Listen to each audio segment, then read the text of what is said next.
Buenas noches, mi querido amigo y hermano. Que Dios me lo bendiga y me lo tenga siempre gozando salud. Vamos a nuevamente empezar un culto en el cual vamos a hablar un poco del nacimiento de nuestro Señor Jesucristo. Algo que nosotros siempre hemos anhelado saber.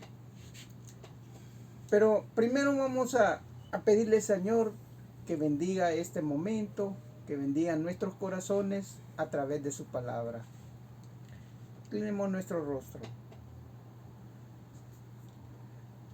Señor Jesús, yo te doy las gracias por un día más, porque nos das la oportunidad de predicar tu maravillosa palabra. Bendice, Señor, nuestros corazones, nuestra mente, para que podamos nosotros entender el mensaje del día de hoy. Y todos aquellos hermanos y amigos que van a ver este video y van a escuchar tu maravillosa palabra, Señor, bendícelos y bendito seas. Padre, en el nombre de tu Hijo Jesús, te damos las gracias por todo. Amén y amén. Pasar al primer grupo a cantar una alabanza para luego pues escuchar la palabra de Dios. Que Dios me lo bendiga, hermano. Dios les bendiga, mis queridos hermanos. Vamos a cantar esta pequeña alabanza que se titula Estoy confiado.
tengo a Cristo en mi vida, por eso quiero escalar.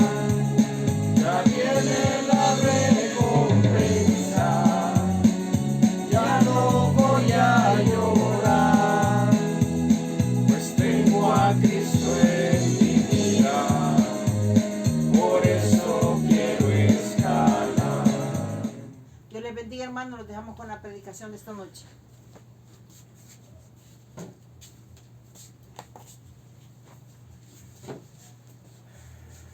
Ya viene la recompensa. No es mentira, hermano. Esa recompensa que nosotros vamos a tener va a ser maravillosa.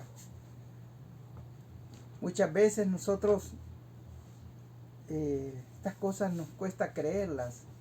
Bueno, cuando no leemos la palabra, no oímos palabra, las cosas nos cuesta creerlas.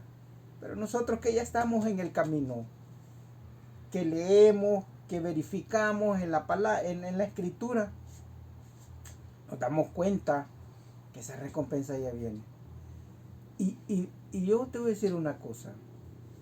Esa recompensa que viene, si nosotros ya mañana fallecemos, aunque estemos muertos, fíjate bien, aunque estemos muertos, esa recompensa viene.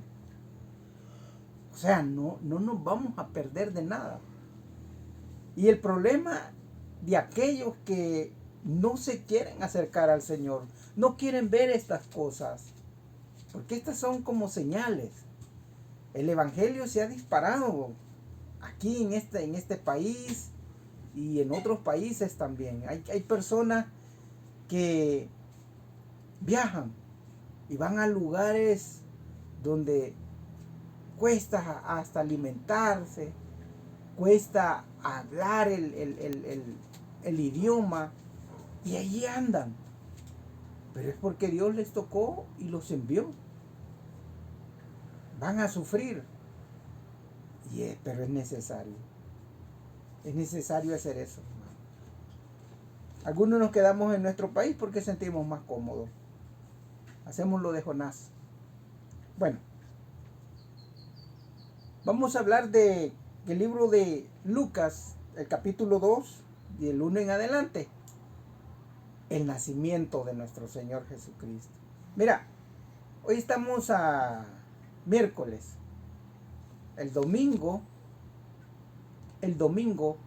estuvimos celebrando ese nacimiento. Qué maravilloso es estar en familia y recordar cosas acerca de esos tiempos. Tal vez no hay nada claro de que sea una fecha exacta, pero según los cálculos que se han hecho son esos días de hace 2000 años. Pero nosotros vamos a hablar de lo que está escrito en la palabra, que es prácticamente lo que sucedió en aquel tiempo. Y vamos a leer del capítulo 2, el 1 en adelante, y vamos a saber un poco de esto. Dice: en el nombre del Padre, del Hijo y del Espíritu Santo vamos a conocer esta maravillosa palabra. Amén. Dice así: aconteció en aquellos días que se promulgó un edicto de parte de Augusto César, que todo el mundo fuese empadronado. Oiga bien, todo el mundo fuese empadronado. ¿A qué le llaman empadronado? Bueno, le llaman a aquella persona que queda inscrita en un registro. Y esa persona forma parte de un número de una sociedad.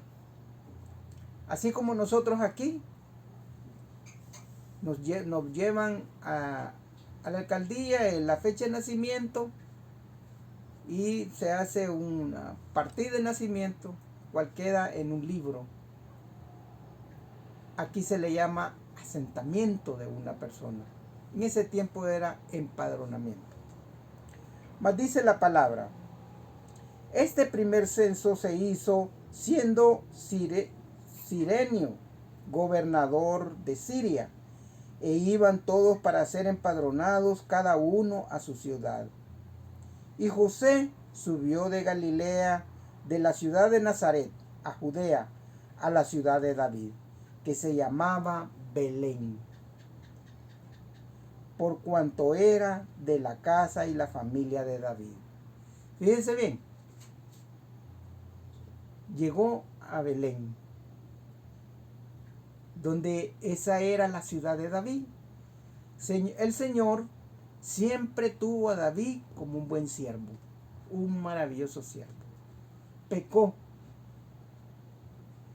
y por eso pues recibió algo malo, que fue la muerte de su hijo, pero no le quitó el reino. Nosotros estamos acostumbrados a pensar que si estamos en el Señor, hemos recibido la salvación y la podemos perder, porque pensamos que no tenemos que estar en pecado. Yo te quiero decir una cosa: la carne es débil, siempre peca. Claro, no vamos a buscar el pecado, pero el Señor nos dijo a nosotros, ahí en Romanos 8:3, que el que peca, ¿verdad? El que peca por esas debilidades envió a su Hijo unigénito en forma de carne de pecado, y que el pecado lo condenaba en la carne. Entonces, si el pecado lo condenó en la carne, entonces quiere decir que nosotros, si pecamos no voluntariamente, siempre el Señor nos limpia de ese pecado. Entonces dice, para ser empadronado con María, su mujer, desposada con él, la cual estaba encinta. Y aconteció que estando ellos allí se cumplieron los días de su alumbramiento. Mire qué terrible, hermano, llegar a un lugar donde no había ni siquiera donde alojarse.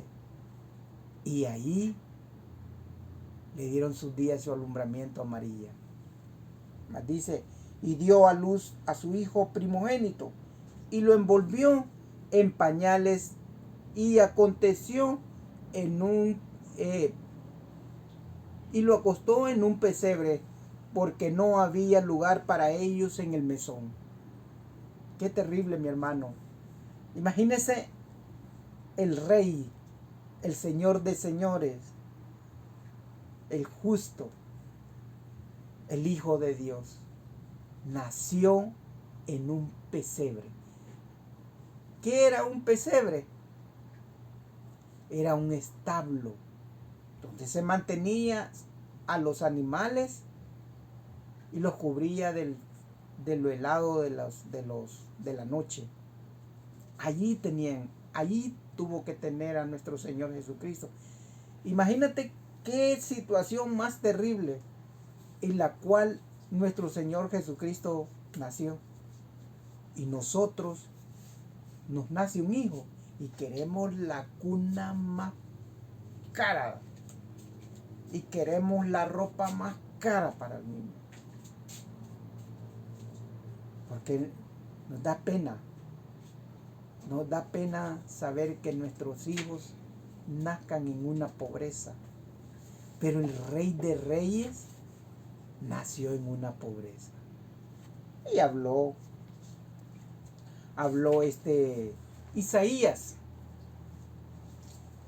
y nos habló en el capítulo 9, y nos dijo en el versículo 6, porque un niño nos es nacido, hijo nos es dado, y el principado sobre su hombro, y se llamará su nombre admirable, consejero, Dios fuerte, Padre eterno, príncipe de paz. ¿Se da cuenta? Nos es dado ese Hijo de Dios. ¿Para qué? Para perdonar nuestros pecados. Pero nosotros tenemos miedo a acercarnos a Él. Yo he oído muchas personas cuando salgo a hablar, a evangelizar, a predicar el evangelio, que me dicen, y con Dios no se puede jugar. Porque dicen, bueno, si hoy lo recibo y mañana peco. No, con Dios no se juega. Es que no está jugando con Él. Como te dije al principio, la carne es débil, siempre vas a pecar. Por eso dice el Señor, no hay ni siquiera uno que sea justo, ni uno. Pero Él vino para perdonar nuestros pecados. Ese Hijo del Padre, mira, ese Hijo del Padre fue enviado para perdonar nuestros pecados. Y ese reino ahorita se va expandiendo. Mira lo que dice en el versículo 7. Lo dilatado de su imperio, o sea, lo que se va haciendo grande. Porque muchas personas están creyendo. Aún allá en Israel, personas que están en el judaísmo se están convirtiendo al cristianismo. O sea, se va dilatando, va creciendo. Y dice, lo dilatado de su imperio y la paz no tendrán límites. O sea, va a llegar hasta el rincón más pequeño o más grande de la tierra. Por eso es que le decía que hay personas que aún costándole el poder entender o el poder hablar el lenguaje de otras personas, allí se han ido a hablarles la palabra de Dios. Porque no habrá límite. Porque el Señor dice que esto tiene que darse a conocer hasta el último rincón. Por eso dice, lo dilatado de su imperio y la paz no tendrán límites sobre el trono de David y sobre su reino, disponiéndolo y confirmándolo en juicio, en justicia, desde ahora y para siempre. El celo de Jehová de los ejércitos hará esto. De justicia, hablamos de justificación. Por cuanto nosotros creemos y creemos de corazón, Él es justo para perdonar nuestros pecados. Pero de juicio, por cuanto no creíste en este Hijo que Dios envió, vas a ser juzgado y vas a ser enviado al Hades o al lago de fuego. Y es eso lo que nosotros no queremos. Por eso estamos aquí luchando contra el sueño, con el decaimiento, con el tiempo, porque a veces decimos nosotros, no tengo tiempo para hacer, pero no, luchamos contra eso. Tengo sueño, no puedo, me siento decaído por el sueño. No, prediquemos el evangelio. O sea, por eso se hace. Porque hay una justificación. Y cuando luchamos contra esas cosas que nos detienen para predicar el evangelio, la palabra verdadera de Dios, porque eso significa el evangelio, hablar de Cristo, hablar de ese nacimiento que el Señor tuvo para entrar a este mundo.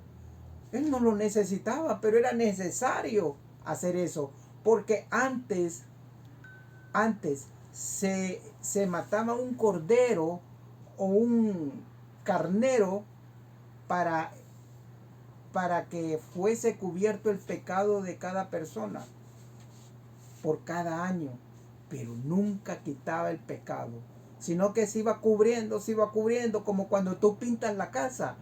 Cada año cubres el color de esa pintura y luego el siguiente año otra, y ahí va quedando, y cuando tú raspas la pared, hermano, ahí salen todos los colores de la pintura. Así pasaba en aquel tiempo. Los pecados estaban ocultos ahí, cubiertos. Pero cuando vino nuestro Señor Jesucristo, eso fue quitado de raíz. Cuando tú haces la maravillosa oración de fe, la cual nosotros te invitamos, y otros hermanos de otras congregaciones, también te invitan a hacerla y a que escuchen la palabra, también te hacen la oración de fe. Eso te quita el pecado del mundo. ¿Y cuál es el pecado del mundo? El pecado original. Por esa razón es que hay un nuevo nacimiento. Por esa razón es de que cuando nosotros pecamos, fíjate bien, el pecado después de haber hecho la oración de fe, ese pecado queda condenado en la carne. Por eso muchas personas se enferman, muchas personas mueren. Pero cuando has hecho oración de fe, ya tienes el perdón del pecado original. Sos libre, ya no tienes pecado. ¿Y qué es lo que sucede? Sucede de que vas a ascender el día que mueras, ausentes en el cuerpo, dice la palabra, presente al Señor. Vas a ascender al Señor limpio, libre de pecado. Porque el pecado quedó en la carne después de la oración de fe. Quedó en la carne y muere la carne, ahí muere el pecado. Pero tu alma va limpia y libre del pecado. Por esa razón es que nosotros vemos que en esta palabra dice juicio y justicia, confirmándolo. Justicia, tú eres justo, porque cuando conoces de la palabra, le hablas a otro, y eso el Señor lo ve como justo. Justicia, porque pensás que hay un Dios, y Él dice, bueno, te voy a mandar a alguien, porque es justo que me recibas a mi hijo, dice el Padre. Entonces yo te haré salvo a través de mi hijo, y te enviaré el Espíritu Santo, que es el sello de lo cual allá en Jeremías habla el Padre diciéndole a los padres que mandará pactos eternos. Cuando tú hayas hecho esa oración de fe desde tu corazón, estás haciendo un pacto eterno con Él, el cual nunca será desvanecido. Y el día que tú mueras, mira, tú asciendes al Padre. Tú asciendes hacia nuestro Señor Jesucristo, que está a la diestra del Padre. Mira, saber todo esto, buscarlo en cada parte de las Escrituras, eso es maravilloso, porque nosotros decimos, qué bonito es saber de las cosas de Dios. Mira lo que dice cuando Jesús nació. Habían pastores en la misma región que velaban y guardaban las vigilias de la noche sobre su rebaño. Y he aquí se les apareció un ángel del Señor, y la gloria del Señor los rodeó de resplandor, y tuvieron gran temor. ¿Qué sentirías si un ángel después de hacer la oración de fe, se te presenta y te dice, ahora tienes la salvación? ¿Tendrías miedo? Pero Dios no te va a mandar un ángel para que lo veas. Dios te manda la salvación, y tú tienes que tener fe, porque la fe es la convicción de lo que se espera, y tú tienes que estar convencido de que cuando tengas esa fe, al morir vas al cielo, y eso te hace estar en paz. Por eso dice, pero el ángel les dijo, no temáis, porque he aquí os doy nuevas de gran gozo, que será para todo el pueblo. Que os ha nacido hoy en la ciudad de David un Salvador, que es Cristo el Señor. Oiga, Cristo el Señor.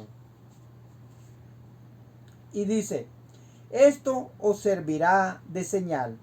Hallaréis al niño envuelto en pañales, acostados en un pesebre. Y repentinamente aparecieron con él ángeles y una multitud de huestes celestiales que alababan a Dios y decían, por eso es necesario, oiga, por eso es necesario que nosotros le cantemos alabanza al Señor. Oiga lo que decía. Esta era una alabanza. Gloria a Dios en las alturas y en la tierra paz, buena voluntad para con los hombres. Mire qué bonito. Eso lo cantaban los ángeles.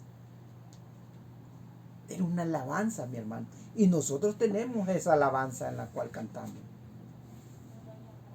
Porque a Dios le encanta que le alaben de esa manera. Por eso es que cuando nosotros dos alabanzas ponemos, para que usted, mi hermano, prepare ese corazón a través de la alabanza. Y dice, sucedió que cuando los ángeles se fueron de ellos al cielo, los pastores se dijeron unos a otros, pasemos pues hasta Belén y veamos esto que ha sucedido y que el Señor nos ha manifestado. Qué maravilloso es tener ángeles que nos manifiesten todo, ¿verdad? Pues a nosotros se nos ha hecho más fácil que a esa gente que vieron los pastores. Porque ellos tenían que cumplir la ley. Si veían un ángel, ellos tenían que cumplir la ley. Pero no podían, porque la carne es débil. Pero nosotros no vemos el ángel. Pero tenemos esa oración de fe que nos hace tener esa fe en el Señor. Te cambia. Te cambia. ¿Por qué? Porque hemos nacido en el tiempo más maravilloso, donde no tenemos que cumplir una ley, sino que con la fe nosotros encontramos la salvación. Y dice,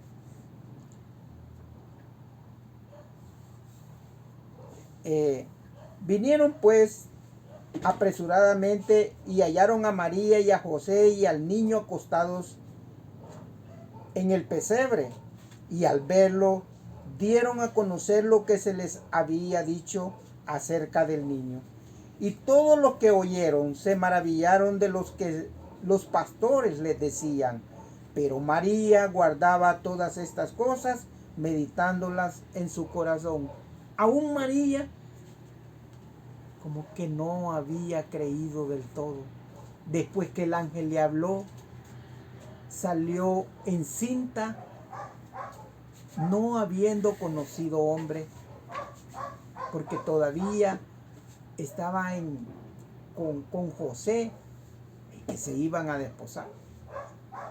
José la iba a desposar, pero ella guardaba todo aquello y decía, pues sí, son señales de que es el Hijo de Dios. Por eso dice acá,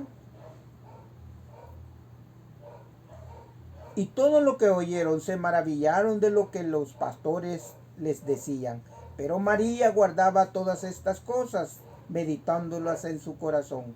Y volvieron los pastores glorificando y alabando a Dios por todas las cosas que habían oído y visto, como les había dicho.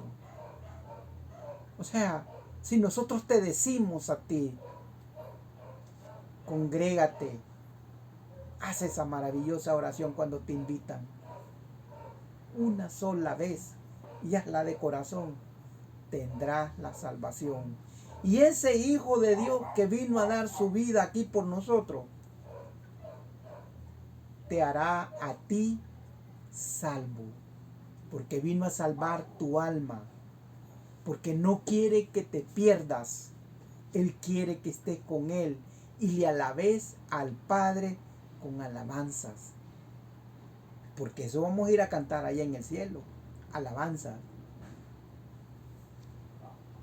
Tú dirás, si tú quieres hacer eso, vas a ser salvo. Y si tú no quieres, pues lo sentimos por ti. Porque va a llegar tu día de tu muerte. Y si no estás preparado, vas a perderte. Vas a perderte. Dice el Señor, no le infundamos temor a aquellos que conocen la palabra, sino a aquel que no conoce la palabra. Ahí lo estaba leyendo en Santiago. No infundáis temor en aquellos que conocen mi palabra, sino que es para los que no los conocen. ¿Tú no conoces la palabra? Pues ten temor y acepta al Señor y congrégate. Únete a las filas del Señor para que no te pierdas. Porque lo que estás oyendo es verdadero y viene de la palabra. Si quieres hacer oración de fe conmigo, hagámosla. Repite después de mí. Señor Jesús, yo te recibo hoy como mi único y suficiente Salvador personal. Creo que eres Dios, que moriste en la cruz por mis pecados y que resucitaste al tercer día. Me arrepiento, soy pecador. Perdóname, Señor. Gracias doy al Padre por enviar a su Hijo a morir en mi lugar. Gracias, Jesús, por salvar mi alma hoy. En Cristo Jesús, mi Salvador. Amén. Eso es todo, mi hermano. Que Dios te bendiga. Y te espero la próxima semana. Amén.